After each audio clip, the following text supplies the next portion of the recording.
저도 DTS 간사로 2년 있었는데 한 명이라도 막 불편한 사람이 있으면 받아들이지 않잖아요. 그만큼 공동체 연합과 일체감을 유지하는 게 굉장히 중요한 것 같습니다. 아까 현희 간사님이 좋은 말씀을 해주셨는데요. 출애굽기에 보면은 뭐 소, 양 이런 거 뺏어려가지고 막 도둑질한 거죠, 쉽게 얘기해서. 그런 사람들은 한 4배에서 5배 막 이렇게 배상을 하게 돼 있어요. 그거하고 지금 속죄제 속건제는 20%만 지금 속건제에서는 20%만 하겠는데 그 뭐가 틀리는 거냐? 속죄제 속건제는 기본적으로 비고의적인 죄를 다루는 거예요. 우리가 고의적으로 하는 죄는 기본적으로는 속죄할 수가 없지만 하나님의 은혜로 비고의적인 죄로 경감돼서 속죄를 받을 수 있는 겁니다. 그런데 그렇게 도둑질하고도 나물러라 하고 있다가 들켰어요. 그럴 경우에는 배상해! 하면서 이제 큰 법적인 처벌이 뒤따른다는 겁니다. 그러니까 우리가 기본적으로는 죄를 네가 알고 지으면 이렇게 제사 드려가 아니에요. 제사의 기본 속죄자 속건제의 기본적인 원칙은 모르고 하나님이 그래도 모르고 하는 것이다. 그렇게 죄를 사해 주시겠다라고 하는 것이 속죄제의 기본적인 원칙입니다. 이제 제사장이 필요하죠. 왜냐? 이 제사제도를 유지해야 되니까요. 일반 백성이 할 수는 없어요. 부정하고 죄 많은 백성이 이걸 짓다가 하나님 앞에 어떻게 돼요? 거룩과 만나면 죽어버려요. 큰일 납니다. 그러니까 어쩔 수 없어요. 항상 거룩함을 유지해야 되는 제사장을 세우는데 그것도 아론과 그 아들로 하나님이 딱 지정해 주십니다. 여기 있는 레위인 제사장의 역할은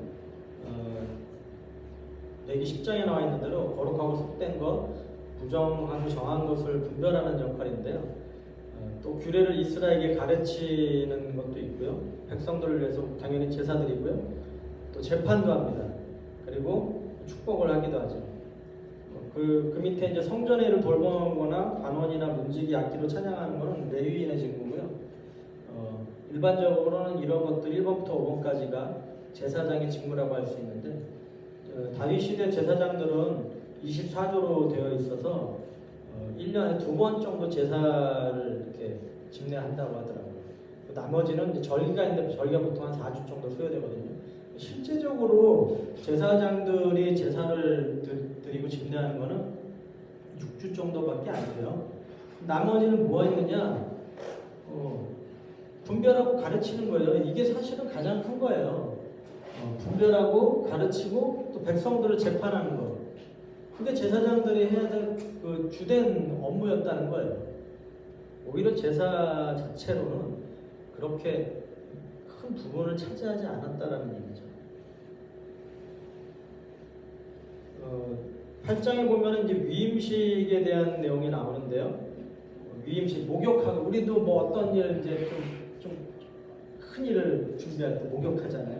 목욕하고 이제 옷도 이제 딱 입고 그리고 이제 그래서 기름도 바르고 피도 뿌리는데요.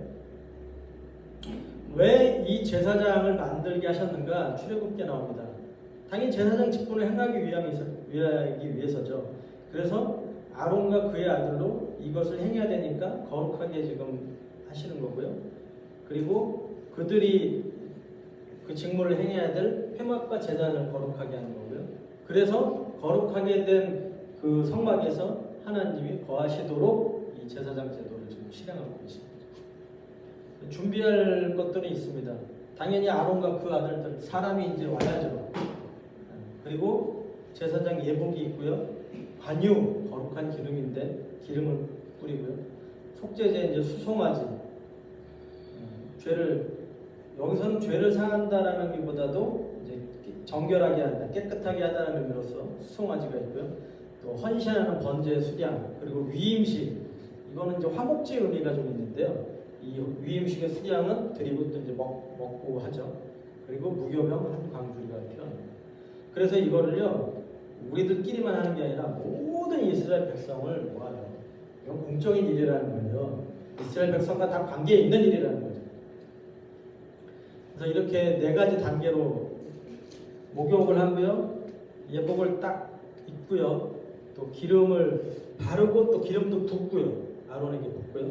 그리고 제사를 드림으로써 나갑니다. 전체 의식은 물로 씻고 기름 붓고 피를 바르는 순서. 그래서 성별 거룩하게 하는 과정이 그냥 너 거룩해가 아니라 이런 과정을 거쳐서 이들이 거룩하게 구별되어집니다. 예복은요 8가지가 있는데요. 속옷, 띠, 겉옷, 에봇, 흉패, 관, 금패, 세마포 속바지. 아까 제가 보여드렸죠? 제 모자. 네, 여호와의 성결. 네, 거기다 이제 금패도 딱 해가지고 여호와께 성결이라고 딱 돼 있잖아요. 그렇게 쓰여 있습니다. 그리고 기름을 바르는데요. 성막과 번제단의 모든 곳에 발라요. 네, 거룩하다 하고 기름을 바르고요. 번제단은 뿌려요. 그리고 아론의 머리에는 그 기름을 부어버립니다. 대제사장의 예복인데요. 저 금패에는 여호와께 성결한다는 써 있고요. 관이 있고요. 그 다음에 흉패, 여기가 흉패고요. 같은 속옷, 그 다음에 띠, 에봇, 겉옷이 있고요. 세마포 속바지가 있는데 이건 출애굽기에서 언급된 거죠. 그렇게 8개가 있고요. 이거는 대제사장의 화려한 복장이라면은 일반 제사장들은 이제 이렇게 4가지만 있고 나머지 4가지가 추가된 게 이 대제사장의 예복이거든요. 그러니까 좀 더 화려하게 보이겠죠.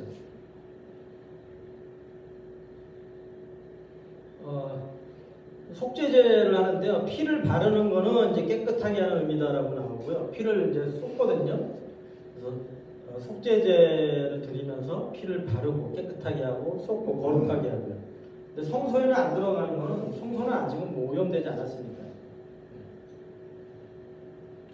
번제, 당연히 헌신한다는 의미겠죠. 이제 번제를 드리고요. 위임식 제사를 드리는데 위임식 수장의 머리에 안수하고 그리고 그 피로 오른쪽 귓볼이 엄지손가락, 엄지발가락, 그러니까 대표적인 대표성을 띠는 것이죠.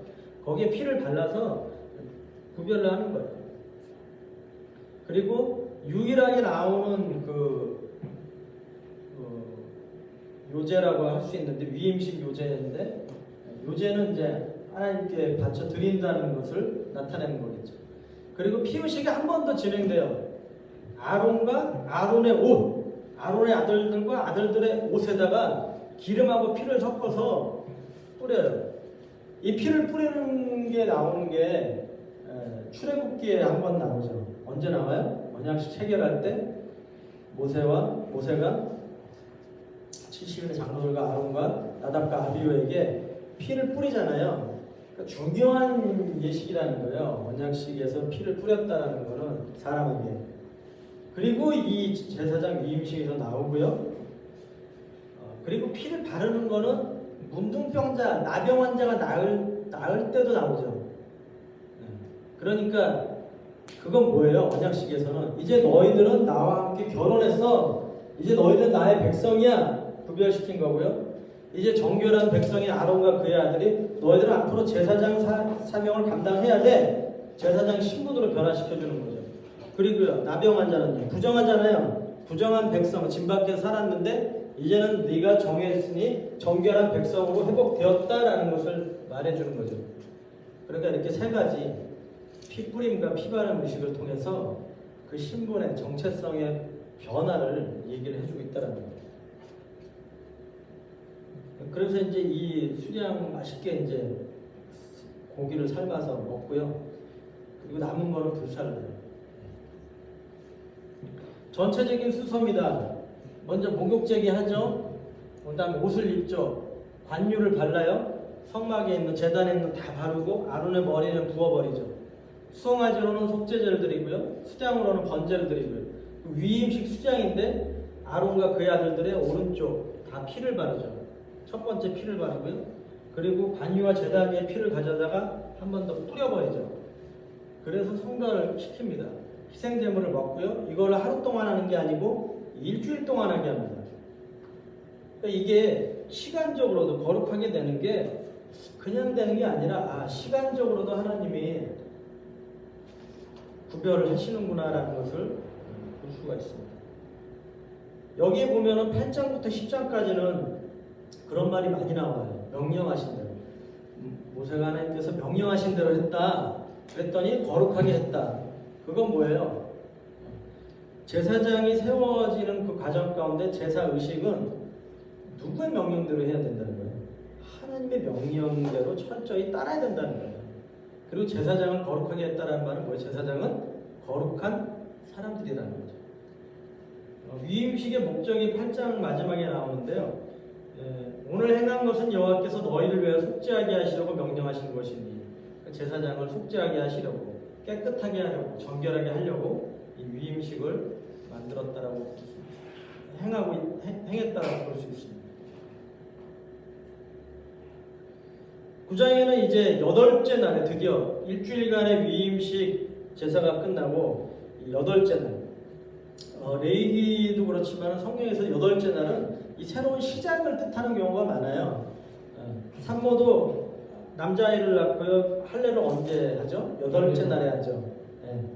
그리고 나병 환자도 깨끗하게 된 후에 8째 날에 속건제 제사를 드립니다. 그러니까 8째 날이라는 것은 새로운 시작을 의미하는, 성경에는 이제 숫자로 그런 것들을 상징하는 것들이 많은데,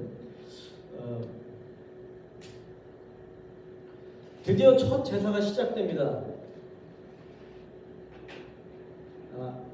아론 자신을 위해서는요, 속죄제 번제를 드리고요, 백성을 위해서는 속죄제, 번제, 소제, 화목제, 속건제를 제외한 모든 제사를 다 드립니다. 그러니까 첫 제사니까요. 그때 어떻게 됩니까?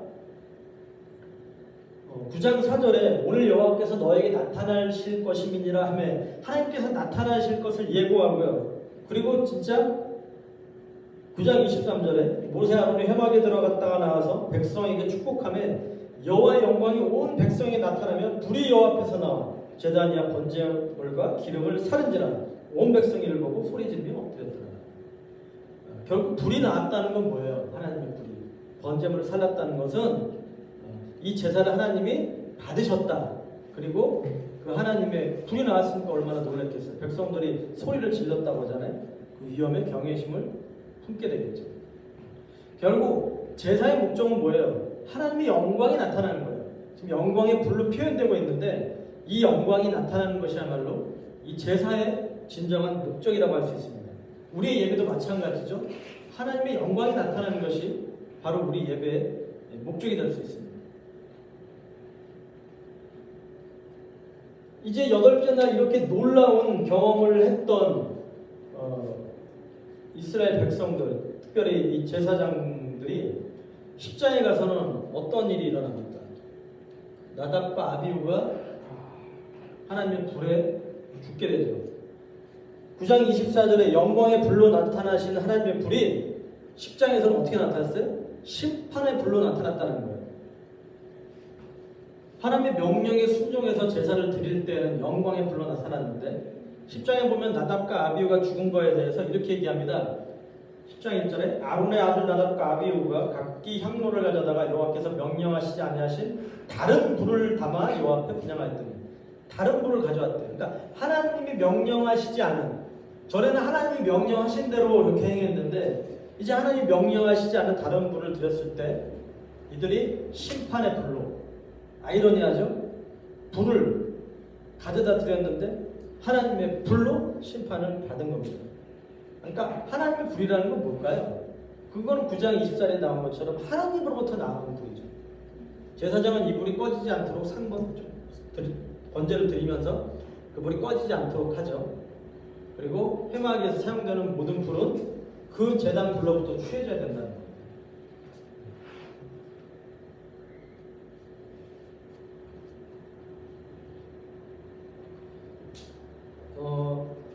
남은 아들들은 이 시신을 처리할 수가 없어요.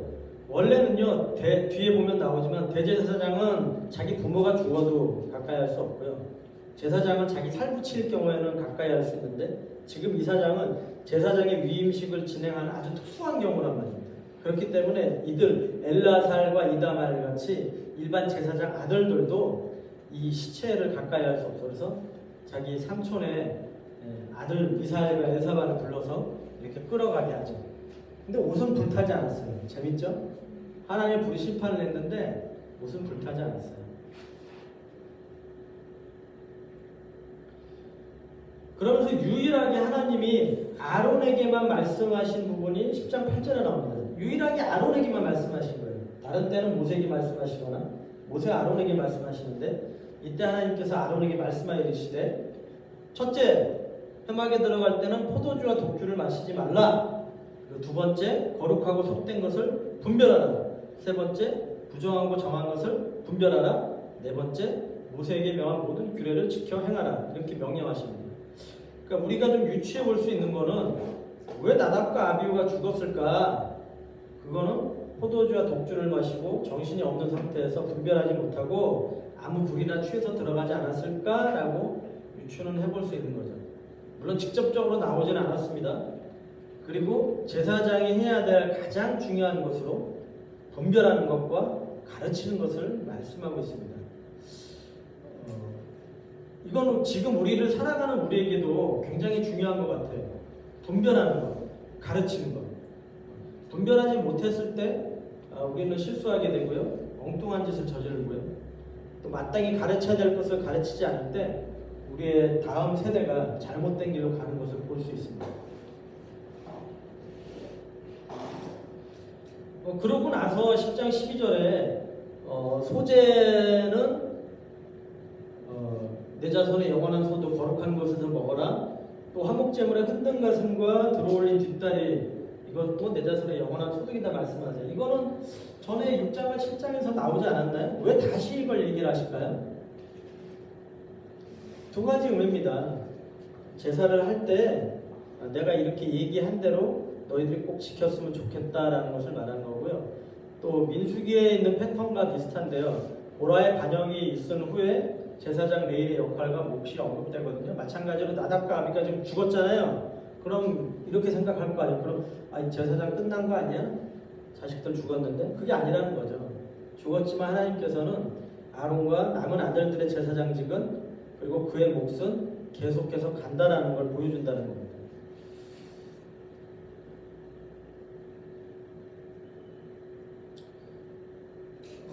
잘 나가다가 굉장히 치명적인 사건으로 두 아들이 죽는 사건으로 끝났지만은 그럼에도 불구하고 하나님은 그들의 직분을 계속해서 유지시켜주는 걸 볼 수 있고요. 맨 마지막에 이제 속죄 제물을 먹어야 되는데 먹지 않고 다 불태웠거든요. 그때 모세가 화를 내니까 아론이 야, 너 두 아들도 다 죽었는데 이거 하나님 제물 먹는 거 기뻐하시겠어? 그렇게 얘기를 합니다. 그러니까 모세가 듣고 보니까 그것도 일리가 있단 말이에요. 그래서 좋게 여겼다. 하나님의 의중을 모세를 통해서 이제 표현하고 있는 거죠. 그러니까 율법은 물론 당연히 속죄제 염소는 지금 먹어야 되는 건데 성소로 들어가지 않았습니다. 성소로 들어간 것들은 거기에 피를 뿌린 것들은 먹으면 안 돼요. 성소에 들어가지 않은 것들은 다 먹게 돼 있습니다. 그러니까 먹어야 되는데 여기서 얘기하는 거는 율법을 문자적으로 지키는 것보다 하나님은 그 마음의 동기를 좀 더 보시고 있지 않나.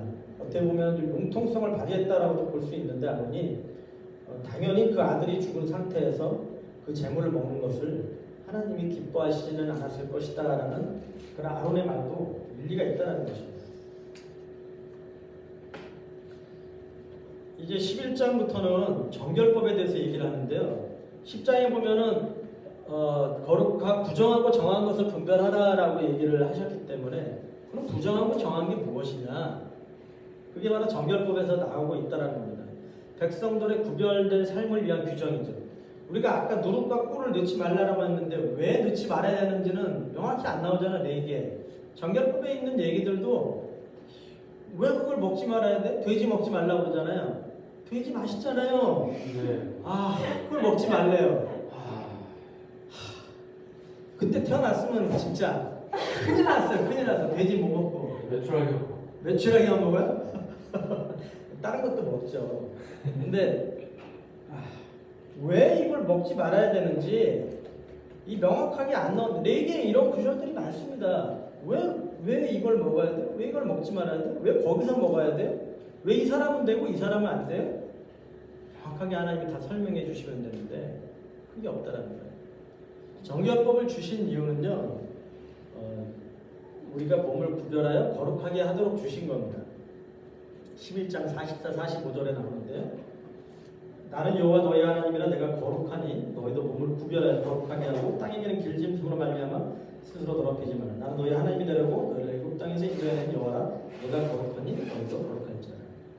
또 14장 57절에 보면은 어느 때 부정하고 정한지를 가르치기 위해서 하나님이 이걸 당연히 주셨겠죠.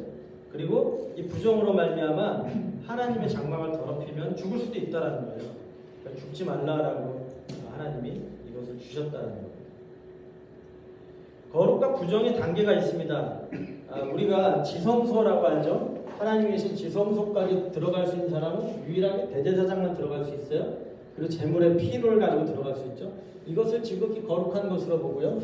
거룩은요, 성소까지 들어갈 수 있고 제사장인데 희생제물을 드릴 수 있을 때 이것을 거룩하게 보고, 그 다음에 이제 일반 백성들, 진영에 있는 백성들은 이제 정하다, 정결하다 보고요. 진 닦은 부정한 거죠. 부정한 사람. 그래서 이방인들을 부정하게 봤죠. 이스라엘 백성들이 부정한 짐승이라고 또 이제 나누는데, 이렇게 거룩과 부정을 좀 나누어서 볼 수 있습니다.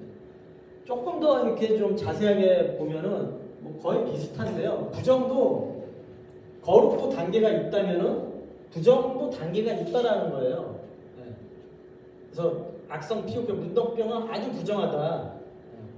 또 시간도 대속죄일은 안식일 중에 안식일이라고 표현되거든요. 그러니까 이것이 가장 거룩하다 보면 일반 성일이나 안식은 거룩하다 보고 일반 평일, 위반된 성일을 이렇게 좀 나눠볼 수 있겠죠. 그러니까 거룩의 단계가 있다라고 볼 수 있습니다. 11장에 보면은 이제 땅의 짐승, 물고기, 날개 달린 종류의 정하고 부정한 짐승들을 얘기하고 있는데요.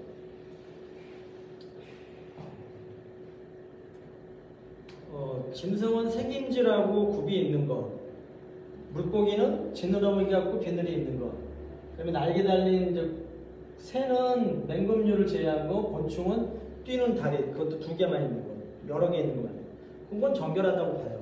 나머지는 이제 조건을 못 갖추면 부정하다고 봐요. 이게 왜 정결하고 이게 부정합니까? 여러 가지 얘기가 있어요. 근데 뭐 다 이해는 안 되고요. 위생적인 관점이다. 제사에 쓰이는 거는 뭐 이방 제사에 쓰이는 건 부정하다. 뭐 윤리적으로 뭐 어떻다. 근데 이제 메리 더글라스라는 여자가 사회 윤리학적인 관점에서 온전하게 다 갖춰져 있는 것은 정한데 그렇지 않은 것은 부정하다라고 본다라는 그런 의견이 굉장히 센세이션을 일으킨 적이 있거든요. 그 뒤로 이제 여러 가지 의견들이 나왔지만은 아마 이것이 온전함으로 하나님 보시지 않나라는 생각은 듭니다. 어쨌든 그것은 우리가 정확히 알 수는 없어요. 아마 하나님께서 이렇게 명령하셨다라는 거죠. 부정한 것의 정결례는 뭐냐면은 죽은 사체예요. 가증한 것, 그러니까 부정한 동물이나 길짐승, 뭐 기어다니는 거 있죠. 기어다니는 것 중에도 뭐 개미처럼 이렇게 작은 것들 있잖아요. 그런 것들이 막 이렇게 뭐 그릇에 뭐 빠져 있거나 뭐 죽은 사체가 뭐 그럴 때, 그리고 정한 짐승의 주검일 때도 옷을 보통은 빨고요.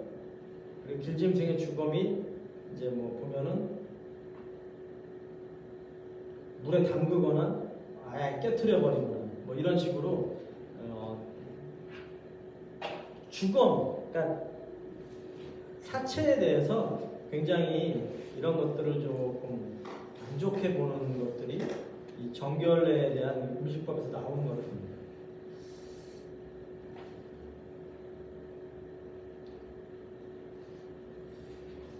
여기를 자세하게 보는 거는 사실은 조금 지금 뭐 우리가 이걸 다 자세하게 안다고 해도 크게 도움은 안 될 것 같기 때문에 조금 빨리 지나갈게요. 12장에는 산모에 대한 얘기가 나오는데요. 남자아이를 낳았을 때, 여자아이를 낳았을 때 그 부정해지는 기간, 또 부정해지고 나서 회복되는 기간이 다 틀려요. 남자아이를 낳으면 7일 동안 부정하고요. 여자아이를 낳으면 14일이 부정한데, 남자아이는 낳고 8일째 되는 날 할례를 받게 돼요. 그리고 남은 기간 동안에 이제 회복하는 기간이라고 볼 수 있죠. 남은 기간 동안 사년이 깨끗해지는 기간이라고 하는데, 남자는 33일, 여자는 66일에서 도합 40일, 80일. 그러니까 2배가 차이가 나죠. 아니 왜 여자를 낳고 나서는 이렇게 많이 쉬어야 돼요? 여자를 낳으면 몸이 더 안 좋아지나요? 뭐 그런 얘기들을 좀 뭐 하기도 하는데 그건 모르겠습니다. 근데 어쨌든 간에 이렇게 40일, 80일이 채워지고 나면요. 이제 정결케 되는 기한이 차면은 속죄제를 드리거든요. 그때 일반 백성은 어린 양과 비둘기를 드리고요. 그다음에 가난한 사람은 비둘기 2마리로 속죄제물을 드려서 하나는 속죄제, 하나는 번제로 드리는 거죠. 그렇게 드립니다. 번제와 속죄제를 드리게 되는데요. 왜 이게 차이가 2배나 날까? 지금도 출산휴가 받으면 90일인가요? 석 달이죠. 그러니까 하나님이 그때부터 벌써 출산휴가를 주셨나? 여자 같은 경우에는 거의 80일이면 석 달이니까. 그래서 굉장히 산모에 대해서 배려하고 있다는 걸 볼 수가 있거든요. 그 당시 고대 운동에서는 애를 낳으면요, 오히려 여자 같은 경우에는 남자보다도 더 빨리 일상으로 복귀하도록 한 2주, 3주 만에 복귀하도록 하는 경우들이 많았다고 합니다. 그러니까 어떤 면에서는 하나님의 이 출산휴가는 굉장히 산모를 배려한다고 볼 수가 있겠죠. 예수님을 낳으시고 예수님의 부모님은 속죄제와 번제로 무엇을 드렸을까요? 어린 양과 비둘기를 드렸을까요? 비둘기 2마리를 드렸을까요? 비둘기 2마리? 확실합니까? 네, 맞습니다. 그러니까 예수님의 부모님은 가난하셨다라는 것을 알 수 있죠. 산모가 왜 부정하냐?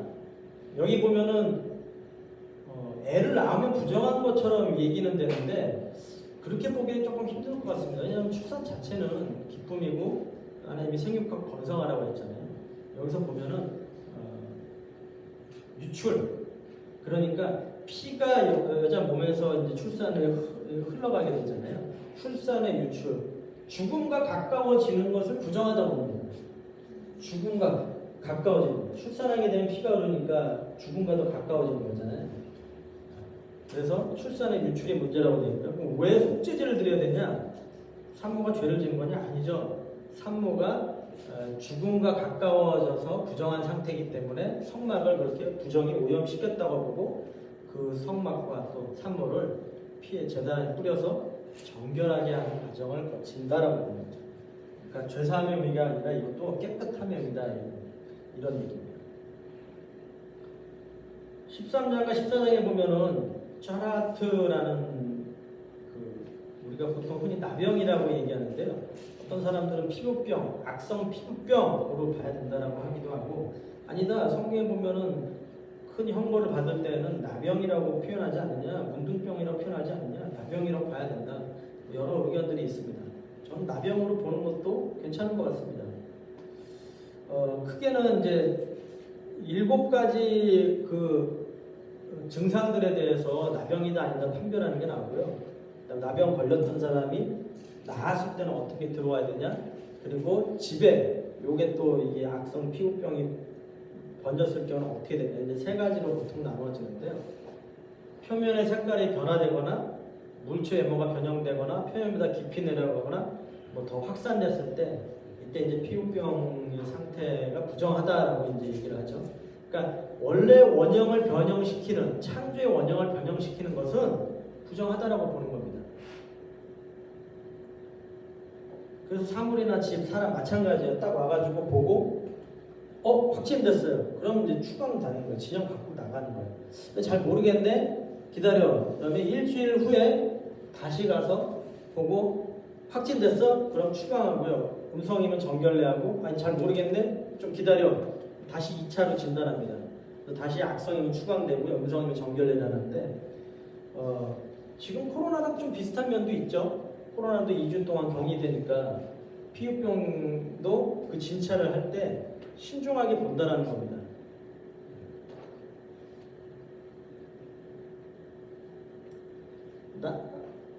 이 완치된 사람은 정결례를 드리고 제사를 드리는데요. 이제 진영 밖에서 완치를 받은 사람은요, 자기 집에는 못 들어가고요. 집 밖에서 새 2마리하고 백향목, 홍색실, 우슬초를 가져다가 의식을 해요. 그러니까 한 마리 새는 흐르는 물에 담아서 죽이거든요. 흐르는 물은 생명을 상징해요. 그러니까 그 피를 남은 한 마리와 백향목, 홍색실, 우슬초에다가 뿌려서 7번 이렇게 뿌립니다. 7번 뿌린다는 거는 많이 지금 보셨죠, 지금까지. 정결하게 됐다. 그리고 나서 일주일 뒤에는 그때 이제 모든 털을 깎고 목욕을 하고요. 그리고 나서 일주일 뒤에 다시 혹시 남아있는 게 있기 때문에 털을 다시 깎고 목욕을 하고 옷을 세탁합니다. 그러고 나서 8일째 되는 날 속건제를 드려요. 숫양을 가져와서 피와 기름을 이 제단과 환자에 이렇게 뿌리게 되는데요. 이 속건제를 통해서 아까 제사장들이 정결한 백성에서 거룩한 제사장으로 바뀐 것처럼 이 부정한 백성이 정결한 백성으로 바뀌게 됩니다. 그리고 속죄제, 번제와 소제를 드리게 되죠. 가난한 사람은 이제 비둘기로 대체를 하는데, 백향목은 뭐냐? 백향목이 색깔이 빨갛다고 그래요. 그래서 잘 썩지 않는 나무인데 문둥병이 이제 어떤 면에서는 죄의 부패성을 상징하잖아요. 그걸 극복했다라는 의미고요. 홍색실은 말 그대로 붉은 피 색깔이니까 그런 생명을 나타내고요.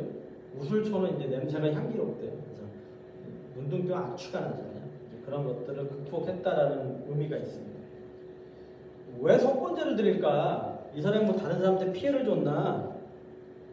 근데 많은 경우 문둥병이나 나병 같은 경우는 하나님께 어떤 것도 잘못했을 때 좀 바라는 경우가 많잖아요. 비리암의 경우도 마찬가지였고, 우시야 왕도 제사장이 원래 제사를 드려야 되는데 자기가 마음대로 제사를 드리다가 나병이 발했단 말이에요.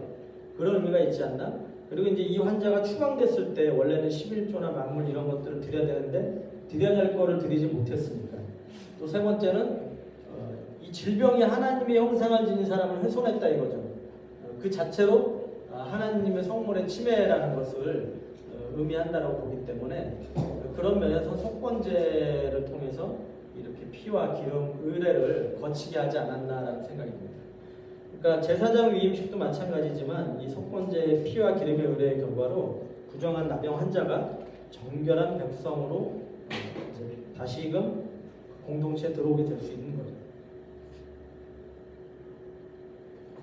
15장에 보면은 유출규례가 있는데요. 유출규례는 쉽게 얘기해서 이제 성적인 병들이라고 보면 됩니다. 성병인 거죠.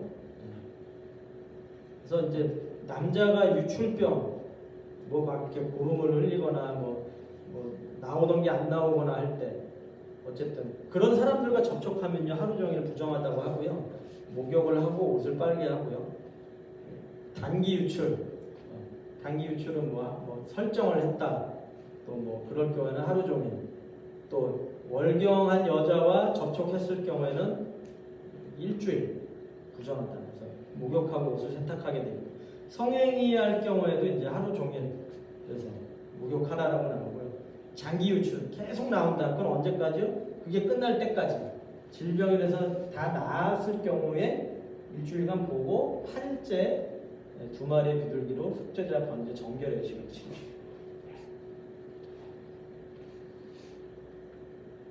네. 여기까지가 정결법이고요. 그러니까 정결법의 내용을 이렇게 보면은 많은 부분 이제 우리가 가정 생활에서 음식도 그렇고요, 산모도 그렇고요, 또 나병, 유출병, 우리 가정 생활에 있어서 좀 불결한 것들로부터 좀 벗어나라는 의미도 있잖아요. 그러니까 구별되라는 거예요. 구별되라는 거예요. 똑같이 세상에 있는 사람들과 그렇게 살지 말라는 의미로 주신 겁니다. 음식을 먹을 때 매일 구별한 것들을 보면서 뭘 보겠어요? 나는 구별된 백성이구나라는 걸 생각할 수 있겠죠. 16장은 대속죄입니다. 어떻게 보면 레위기에서의 가장 핵심적인 부분이라고 할 수도 있는데요.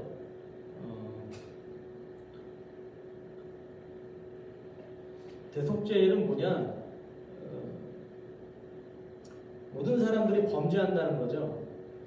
그래서 지성소까지도 오염되는데 그 그 오염된 것들을 다 씻어낸다는 겁니다. 그렇기 때문에 이날 대제사장은 자기의 화려한 예복이 아니라 단순한 세마포 옷을 입고, 여기서 세마포 옷은 이제 배로 된 거칠은 옷이라고 하는데요, 겸손히 이 예식을 진행합니다. 그것은 죄에 대한 철저한 겸손 때문이죠. 이때 온 백성들은 금식하며 지내야 됩니다. 자기 몸을 괴롭게 한다고 표현했는데 금식해야 된다는 겁니다. 7월 10일입니다. 이스라엘력으로 7월 10일, 우리나라 양력으로는 9월이나 10월 정도인데요. 1년에 단 하루 지성소로 들어가는데요. 3번 들어갑니다. 첫 번째는 하나님의 그 모습을 보면 사람들은 죽기 때문에요, 향을 들고 가서요, 그 향으로 증거하기 위해 속죄소를 가리우는 거예요. 두 번째는요, 대제사장 자신의 속죄의 피를 가지고 와요. 수송아지 속죄의 피를 가지고 와서요, 속죄소 동쪽에 뿌리고요. 그것이 이제 속죄소 그 증거계의 정면이라고 하더라고요. 동쪽에 뿌리고 손가락으로 속죄소 앞에서 7번 뿌린다고 합니다. 그리고 세 번째는 백성의 염소의 피, 백성의 속죄를 위해서 염소의 피를 가지고 와서 속죄소와 속죄소 앞에 뿌리죠. 이렇게 3번 지성소에 들어가게 됩니다. 여기서 특별히 주목해야 될 점은 속죄제 이제 염소를 아까 잡는다고 그랬는데 염소가 2마리예요. 그러니까 한 마리는 속죄제 염소를 잡고요, 한 마리는 아자젤 염소라고 해서 광야로 보냅니다. 그러니까 굉장히 시각적 효과가 있겠죠. 한 마리는 지금 모해방에서 잡고 있으니까 모르는데 한 마리는 안수하고요, 그 백성의 모든 짐을 지워서 광야로 보낸다는 의미가 있어요. 그러니까 백성들이 보기에 나의 이 죄책, 나의 죄의 짐을 가지고 지금 이 염소에게 실어서 보내는구나.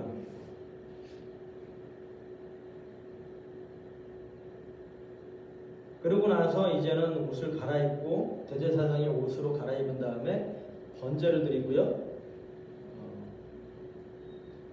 자기와 백성을 위해서 각각 수양으로 번제를 드리죠. 그래서 대속죄일에 속죄하는 게 이제 16장 29절부터 34절에 나와 있는데요, 지성소, 회막, 그리고 제단, 제사장들, 백성, 그러니까 모든 이스라엘 전체를 위해서 속죄하는 날이라고 볼 수 있습니다. 이 속죄제에서 보면은 피처의 여러 가지 방법들이 나오는데요. 아까 이제 번제, 속번제, 화목제에서 피를 뿌리다라고 하는데 정확히는 이제 피를 제단 사면벽에 끼얹다라는 단어고요. 속죄제는 지성소에 가서는 뿌리다, 손가락. 그 다음에 바르죠. 바르고 제단 밑에는 쏜. 그러니까 이런 다양한 피뿌림의 의식을 통해서 죄를 사함을 받는 것들을 볼 수 있습니다. 이 대속죄일은 히브리서에 나오는 예수 그리스도의 그 대속 사역을 예표하는 건데요. 여러분들이 히브리서를 들으시면은 좀 더 명확하게 들어올 수 있을 거예요.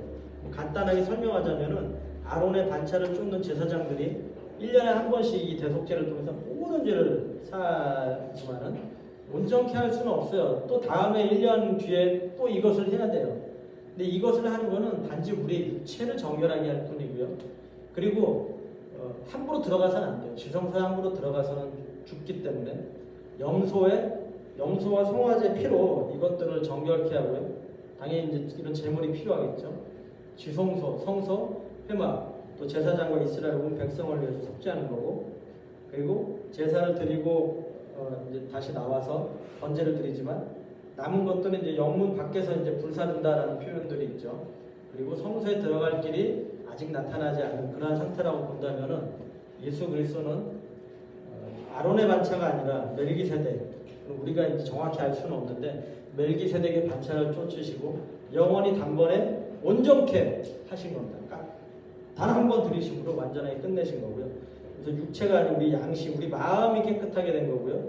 그래서 우리가 성소에는 여기서 본 대제사장도 함부로 못 들어가죠. 1년에 딱 한 번, 3번 들어가죠. 근데 성소에 들어갈 담력을 무시로 얻게 되는 거죠. 그것이 바로 예수 그리스도의 피의 능력이고 영원한 한점을 대신 그 예수 그리스도의 피로 말미암아 더 크고 온전한 장막이신 예수 그리스도께 우리가 나갈 수 있는 거고요. 그리고 하나님 우편에 앉아 계셔서 우리를 위해서 지금도 중보하고 계시는 거죠. 성문 밖에서 고난 받으시고 그리고 휘장이 찢어졌잖아요. 이제 지성소의 그 휘장이 찢어지고 새롭고 산 길을 열어주셨다라고 볼 수 있습니다.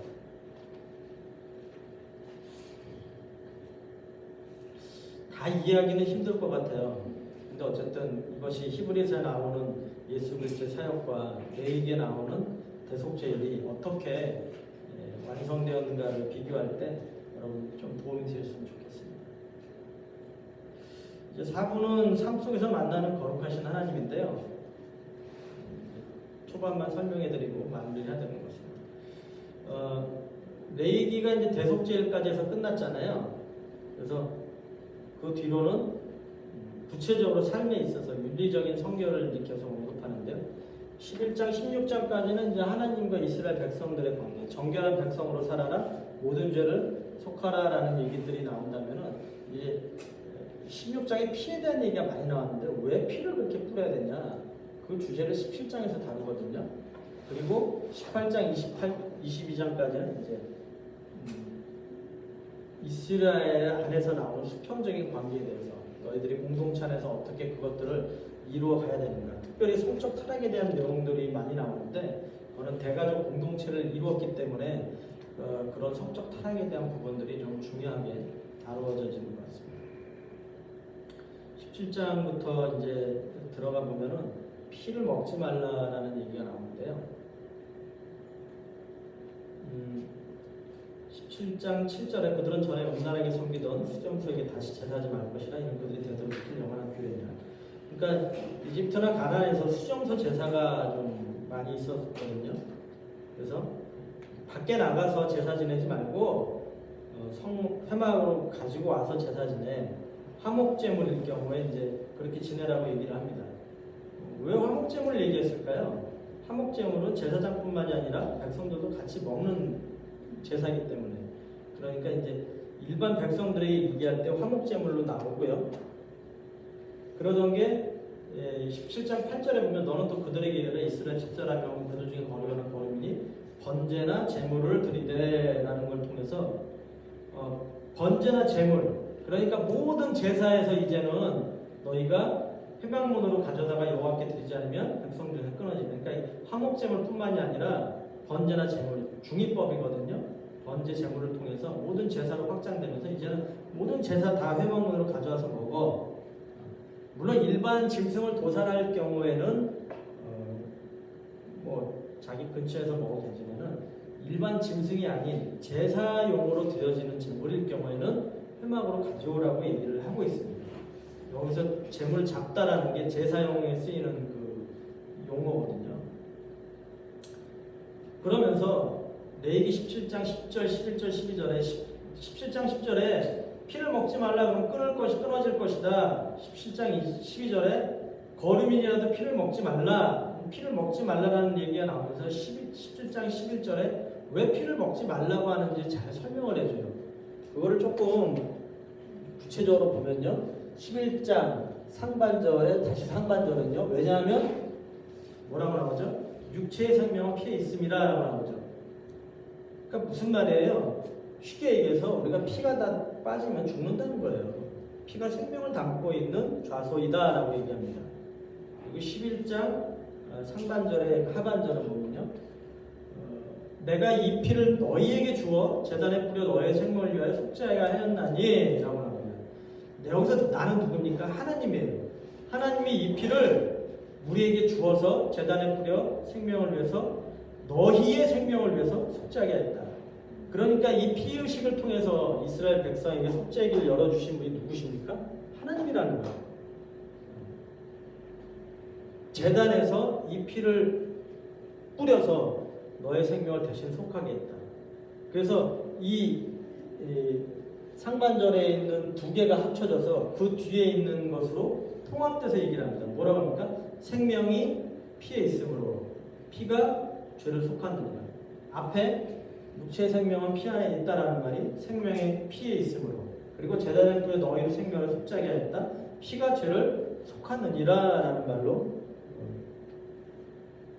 통하게 됩니다. 그럼 어떻게 해서 죄를 속할 수 있는가? 크게 두 가지인데요.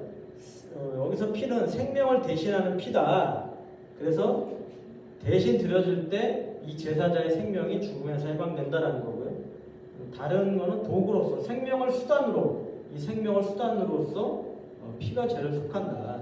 그 안에 있는 생명 때문에 제단에서 정화나 속죄의 기능을 갖게 되어서 제사자에게 새로운 생명을 준다라고 얘기를 하고 있습니다. 그래서 두 번째 이제 도구로서 좀 보는데 왜 피가 이렇게 중요한 것인가? 결국은 하나님께서 우리가 속죄할 수 있도록 그 길을 여셨고 그래서 제단에서 피를 뿌리는 것이 주체가 제사장이 하는 것처럼 보이지만 결국은 하나님 주체가 돼서 그 일을 하고 계신다라고 볼 수 있죠. 여기 보면은 그러므로 피를 먹지 말라라는 구절을 통해서 이제 뒤에 파야점적으로 제단의 피를 제단의 불에 대속한다. 상향한 짐승 뒤에 이제 일반 짐승에 대해서 나오거든요. 일반 짐승을 먹을 때도 피를 먹지 말고 그 피를 땅에 흘려서 흙으로 덮고 그 다음에 죽은 사체도 함부로 먹지 말라. 그러니까 제사에 대한 피에 대한 얘기가 나오면서 화목제의 피, 모든 제물의 피는 회막에서 잡아라. 그리고 피를 먹지 말라. 나오고 일반 짐승에 대한 것으로 이제 또 줄어들고 있어요. 그러니까 가장 중요하게 지금 얘기하는 거는 피의 식용 금지입니다. 피 먹지 말라. 왜냐? 피가 생명이고 그 피를 통해서 우리의 죄를 속하기 때문이다. 그런데 피를 제단의 불에 대속하는 것과 사냥한 짐승을 피를 함부로 먹지 말라는 거는 그 대속의 기능과 함부로 죽이지 말라는 거 아니에요. 생명 존중을 같이 얘기를 하고 있다라고 볼 수 있습니다. 네, 여기까지 제가 17장까지 해야 될 것 같고요. 여러분들이 좀 많이 달려오셨는데 얘기가 좀 딱딱하긴 하죠. 네, 내일 여러분들 발표 잘 준비하고 계시리라 생각하고요. 오늘까지 해서 제 메일로 보내주시면 될 것 같아요. 여러분들이 2교시 때 아마 발표할 텐데 후진자매님이 좀 일찍 가실 수도 있어서 먼저 발표할 수도 있습니다. 그거는 양해를 해주시고요. 내일 나머지 정리해서 또 나누도록 하겠습니다. 제가 기도하고 마치겠습니다. 하나님 감사합니다. 레위기 1장부터 또 17장까지 저희가 보았습니다. 우리가 하나님께 어떻게 나갈 수 있는가? 저희가 구별된 백성으로서 나가야겠죠. 저희들이 주님 앞에 구별된 백성으로 서기 원합니다. 저희가 더욱더 정결하고 거룩한 백성으로 서기 원합니다. 주님, 내일 발표 준비할 때 또 함께해 주시고 발표를 통해서 하나님의 거룩한 백성으로 다시 한번 설 수 있는 단숨의 시간 되게 하여 주시옵소서. 감사드립니다. 우리 사랑하신 예수님의 이름으로 기도드렸습니다. 네, 오늘 수고해 주신 지구가사에 감사합니다.